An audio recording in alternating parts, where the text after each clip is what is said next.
30 বছরের কাকু সমতুল্য ব্যক্তির সঙ্গে 14 বছরের নাবালিকার বিয়ে। হ্যাঁ, একদম ঠিক শুনেছেন। ওই নাবালিকার বয়সের দ্বিগুণ বয়সের বেশি এক ব্যক্তির সঙ্গে গোপনে বিয়ে দেন নাবালিকার মা বাবা।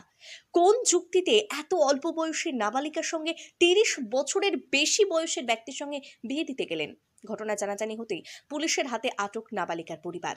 মুর্শিদাবাদের রানীতলা থানা এলাকার ঘটনা। শেষে ভুল স্বীকারোক্তি দিলেন নাবালিকার মা। বাল্যবিবাহ বন্ধ করতে তৎপর মুর্শিদাবাদ জেলা পুলিশ। বিভিন্ন স্বেচ্ছাসেবী সংগঠনের তরফ থেকেও বাল্যবিবাহ প্রতিরোধ করতে সচেতনতামূলক কর্মসূচি নেওয়া হয়। এত প্রচার অভিযান, মানুষকে সচেতন করা সত্ত্বেও গোপনে বিয়ে চলছে। সমাজ কোন দিকে এগোচ্ছে? মানুষের বোধ বুদ্ধি কবে ফিরবে? 30 বছরের কাকুর সঙ্গে 14 বছরের নাবালিকার বিয়ে, এটা কি মানা সম্ভব?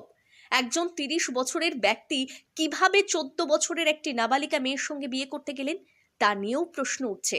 সূত্র মারফত জানা যায়, মুর্শিদাবাদের রানীতলা থানার অন্তর্গত বোয়ালিয়া গ্রামে গত 4 মাস আগে চুপি চুপি 30 বছরের এক ব্যক্তির সঙ্গে 14 বছরের এক নাবালিকার বিয়ে দেওয়া হয়। খবর পেয়ে পুলিশ পৌঁছে নাবালিকা সহ তার পরিবারকে থানায় নিয়ে আসে। বিয়ে বন্ধ করে দেওয়া হয়। থানায় এসে নাবালিকার মা বলেন, আমরা না বুঝে অনেক বড় ভুল করে ফেলেছি। এতে অল্প বয়সে আমার মেয়ে বিয়ে দিয়ে ভুল করে। নাবালিকা মেয়ের বিয়ে দিলে একাধিক সমস্যার সম্মুখীন হতে হয় বাবা মাকে, তাই আমরা ভুল স্বীকার করছি।